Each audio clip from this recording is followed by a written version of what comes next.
Akshaya Tritiya offer మే 4 వరకు. ఎంత బంగారం కొంటే అంత వెండి ఫ్రీ.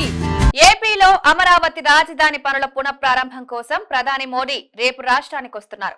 అమరావతిలోని వెలగపూడి సచివాలయం వెనుక రాష్ట్ర ప్రభుత్వం ఇందుకోసం భారీ సభను ఏర్పాటు చేస్తోంది.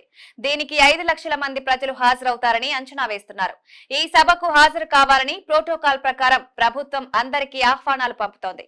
ఇందులో భాగంగా వైసీపీ అధినేత వైఎస్ జగన్ కు కూడా ఆహ్వానం పంపింది. అయితే ప్రధాని మోదీ సభకు హాజరయ్యే అంశంపై వైఎస్ జగన్ పార్టీ నేతలతో చర్చించినట్లు తెలుస్తోంది. ఇందులో సభకు వెళ్లకపోతేనే మంచిదనే అభిప్రాయానికి వచ్చినట్లు తెలుస్తోంది.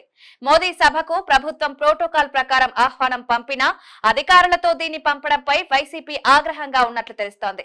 నిన్న ప్రోటోకాల్ అధికారులు జగన్ ఇంటికి వెళ్లి ఆయన సింహాచలం వెళ్లినట్లు తెలుసుకుని పీఏకు ఆహ్వానం ఇచ్చి వచ్చేశారు.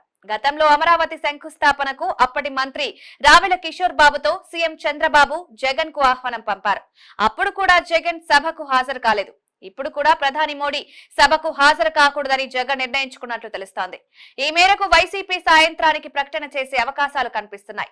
ఇప్పటికే ఏకైక విపక్ష పార్టీ నేతగా ఉన్నప్పటికీ విపక్ష నేత హోదా ఇవ్వకపోవడం, ఇప్పుడు అమరావతిలో ప్రధాని సభకు కూడా ఎమ్మెల్యే హోదాలోనే తనను ఆహ్వానించడంపై అసంతృప్తిగా ఉన్న జగన్ ఈ సభకు దూరంగా ఉండిపోతున్నట్లు సమాచారం.